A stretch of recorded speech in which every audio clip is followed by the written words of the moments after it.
What's going on, guys? I hope you're having a great day out there today. Guys, we're going to have a little shop time video, a little update on some cars, some projects going on, and some upgrades, and a little bit of everything. Unfortunately, today we got this going on. We got rain, and more rain, and it's supposed to rain for the next 3 days straight. Awesome, huh? So on that note, I figured we'd do a little shop time. I know there's been things going on, some cars, some changes, and some more changes. So I figured I'd kind of go over all the cars and what we've been doing and where some of the cars are at, and just kind of do a little shop time here and let you guys see what's happening in my world. So some of you may have seen, this is the V2 Creighton XL, and this is the new body I got painted up for it the other day. This is the Pro Line 2021 Chevy Silverado body.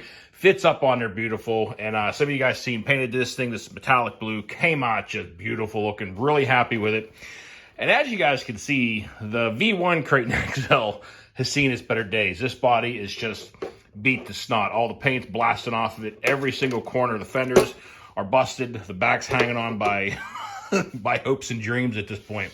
So I decided to pick up another body, and I picked up another one of these Chevy Silverado bodies. So far, really like it. Don't know the durability of them. I am putting some reinforcement in the front here. I'll show you what I did on the blue one, how I reinforced it. Now, I know many of you like doing the shoe glue and, doing the bed liner and all kinds of stuff. The shoe glue and all that stuff, it helps, but I will not waste that much time doing a body anymore. After doing it once, couldn't stand it, won't ever do it again. So what I've been doing is taking Velcro, heating it up with the heat gun till it gets super soft, pliable, and the glue on there gets extremely sticky. Clean it off, obviously, with a little bit of alcohol real quick, and reinforcing the areas that normally break. Like back here is where these bodies love to crack along these fenders across the back of the body. The sides obviously start to get chipped up, and in the fronts, this is where they like to break apart. So I've been taking the Velcro, heating it up real good, and applying on it, and it does not come off, guys. I mean, I have had stuff on there for a long time on some other bodies, and it has been working out really well. I didn't, unfortunately, do it to this body when I first got it, and I should have, and that's why it all busted apart. But we're going to do it on a new one. Before the end of this video, I'll show you guys this body I'll cut out and paint it up probably, and we're going to go over a couple other things now. We'll go down the line on a few of these. The Typhon 6S, obviously got some new tires on here, and we finally got a brand new set of front shocks. I didn't realize how damaged the front shocks were on this thing. It was kind of sticking, doing some weird stuff, and I also realized maybe why this car always flew kind of weird. I don't think it's the only reason, but I was messing around with the springs whenever I was replacing the front, and I realized that I had an EXB spring on one side in the back and a regular on the other, which is obviously a lot stiffer. And it was kind of naturally pushing that side of the car up heavier. So on the next ramp bash, we'll see if that thing flies a little straighter now. Yesterday, had the Outcast 4S down at the skate park. Had a ton of fun with this thing down there as usual. Everything else held up great. The front bumper seen better days. The chassis and the M2C bash bar held up great. But on one of the flat landings on the concrete, I did blast something apart in the spur gear area. I might open that up today also, but it lost all drive and just making a terrible noise. The Relarlo, as you may have noticed, has a different look to it. Got the whole different setup on this thing. Relarlo sent me a few things for this thing. I've converted this thing basically just to a street car at this point. I am not going into this whole speed run thing for many reasons. Number one, I'm not getting into putting crazy power systems in this. And also, I got mine a lot earlier than everybody else does. And frankly, I don't think it's fair to enter the contest whenever, if I wanted to, had far more time to beef this thing up and be closer to, gaining higher speeds than maybe others. So for a couple reasons, I didn't enter a speed run challenge. So this is just going to be a street car and rip around and have a little fun with now. The D-Boots, got a brand new set of 4 D-Boot 6S backflips. Right now, I did change over here on the new Jackhammer. And as you guys can see, we got some sweet little decals made up for these things. I have some extras made, so any of you in the future that build one of these and you don't get decals or you don't have decals for it, hit me up. But I do have a set of the 6S backflips on here now. There's some of my older ones that have been glued, so I ordered a brand new set for it. We're going to throw in this thing also today. But guys, this new Jackhammer has just been awesome. I'm not sure if it's the forward-facing motor mount, compared to the Creighton XLs, but it has a whole different handling to it, and it just flies so flat and level and feels really great in the air. But I also did make some changes. We're going to pull this thing out, and I'll show you what I did. By the way, I hate cutting bodies out. It's such a pain. All right, so the changes we have made to the Jackhammer so far.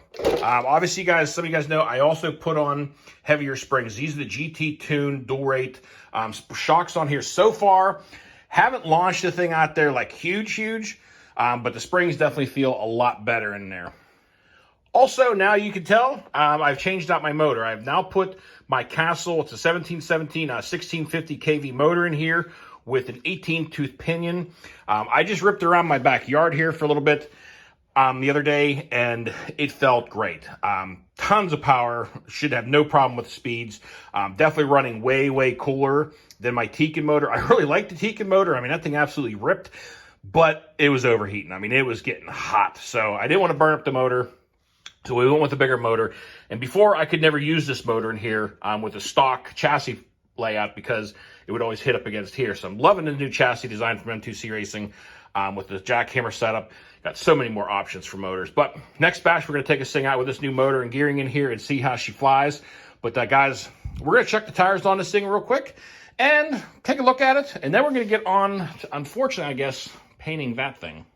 Well, she's looking pretty good with the new 6S backflips on there. So, guys, this thing's ready to roll. We're going to take this thing out. I'm really curious to try this thing out at the motocross track and stuff now with the 6S backflips on here. The 4S ones I really liked. However, it didn't have much of the ground clearance, especially that I need at the motocross track. So, next rip, we're going to take these things out on the 6S backflips with the new motor and gearing, see how the sucker flies. But Jackhammer is ready to rock again. And, guys, this thing has been holding up phenomenal. I mean, other than the tire blowing, that's pretty much been it. I mean, this thing has been rock solid. The Outcast 8S, unfortunately, I haven't had this thing out much lately. Hopefully take it out here soon. The Creighton 8S we've had out recently. Unfortunately, it busted the front shock tower on, as you guys can see, with a shiny new plastic in there. Got a brand new front shock tower on there, so the Creighton 8S is also ready to roll. But, you know what, let's pop open the Outcast 4S real quick and see what happened yesterday at the skate park. Okay, so I opened it up and was expecting to see gears torn apart. However, it just looks like my motor mount shifted, as you guys can see there. The gears don't look chewed up, but this is a little concerning. This was all the dust that was inside the case. If that'll focus, probably not, no. There. That's a lot of metal. I don't know where it came from. I don't know if it was, I'm going to check all my bearings and everything inside here, make sure all that stuff's in good shape. As long as everything's tight, I don't know if this was, I don't know. I guess we're going to maybe roll the dice and see what happens on the next bash, but none of the gears look torn up, guys. All right, well, I checked everything over, cannot find any bearings. All the bearings look good. Can't find anything wrong anywhere. Not sure where all that dust came from. Just going to hope that it's not something, a deeper lying issue. But motor bearings feel good also. So, I don't know, guys. Everything's all tightened up. Got the mesh set. Got her cranked down with a little bit of Loctite on the screws. So, we're going to go and slap her back together again, and she should be ready to rock and roll. Well, the Outcast is ready to rock again. She's all fixed up, and mesh sounds great. She's wheeling great. Went over all the screws on it. The front bumper actually did pop back out again, so don't have to replace that. I think she's ready to go. The only other thing I'm going to do to this car, and I gotta see if I have one or order it at some point, is get rid of the servo saver or get a different one, because in the tall grass with this thing, the servo saver it saves way too much. It is not turning the best. The servo's turning, but the servo saver's just, it's got too much play in there. So I'm either going to eliminate it and see how that works out or get a different one. But I'm not worried about it right now. Usually on concrete and dirt and stuff, it works great. I have no problems with it. It's just in the tall grass, which probably most cars are going to have that issue, honestly. But I'd like to see if I can improve it a little bit. But anyway, I guess I've procrastinated enough. We're going to move on to trimming out the body. I hate cutting out bodies. Did I mention I hate cutting out bodies?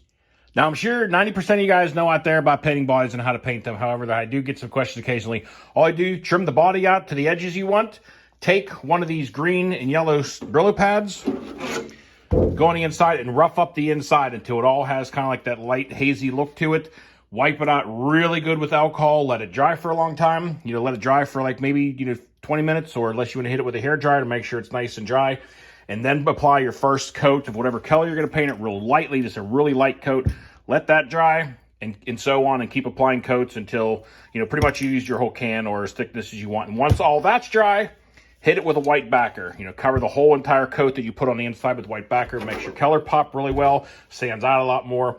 And also, with the kits, obviously they give you these little white cutouts, which are to stick on the inside of the body to cover your windows in case you want to keep them clear, or like I like to do, use a window tint on the inside. Works out great. So anyway, guys, just figured to give you a really quick little run over on how I do it. All right, well, the worst part's over. The body's all cut out. Kind of went off of the same pattern I did for the V2 Creighton XL, the one I just painted. So, because they're both exactly set up pretty much the same. There's a few minor little changes, but I'm going to go ahead now and get the inside of this all roughed up with the green billet pad. Clean it out with the alcohol, apply my white decals, and start painting it. I'm not going to bore you guys with this whole process, but I'll just show you maybe once I get the first coat on or whatever. And when I'm talking about that hazy look, that's what I usually try to get the inside to look like, where it looks like it's been scratched up. Got the inside decals applied, wiped it out one more time with alcohol, going to let it dry here for a minute. We're going to go ahead and apply the first coat. Also, it's a good idea to drill your holes before you paint. Slide it on your body, line up your body post, put a little dab of marker on the outside, mark your holes, drill them, and go ahead and paint away. All right, we got the first coat on here. I'm going to let this dry for a while, make sure this gets nice and hard on there. And I'm going to go ahead and finish applying the rest of the coats, and I'll bring you guys back when she is finished. All right, so the outside plastic is still on there. It doesn't look that shiny yet, right?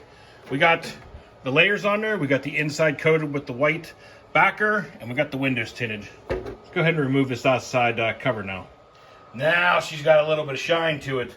I'm going to go ahead and get this thing stickered up, and this will be the end of the video. I'll show you guys what it looks like completely on the car. Here's a big reveal. What do you guys think?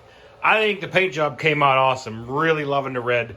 I don't think I've ever painted any of my cars red before. They're usually blue, green, and some other stuff in the fluorescent yellows, but guys, I think it came out awesome.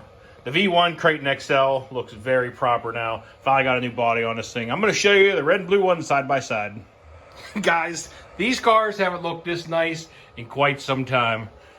So we got the red and the blue Creighton XL now. Both got some good bodies on them, got some good tires. I've gone over all of them. The cars are in great shape, and they are ready to rock and roll. Now I'm kind of scared to damage these bodies. They look so nice. It's the first time I'm actually scared to bash a body, but they're always going to get beat up and dirty. But guys, really loving the new bodies on the Creighton XLs. They came out awesome. But anyway, guys, this is going to do it for the video today. I hope you guys enjoyed a little shop time and getting new bodies painted up for the Creightons, and really digging the new looks of them. But that's going to do it for today. We've got some cars fixed up, got some bodies painted, and I kind of gave you guys a little update on what is happening, where we're at. But guys, also, look at the new stickers from M2C. If you ain't breaking, you ain't bashing. The stickers are awesome. But anyway, that's going to do it for today's video, guys. I hope you all enjoyed it. So until next time, y'all be safe. Be careful out there. Peace out, everybody.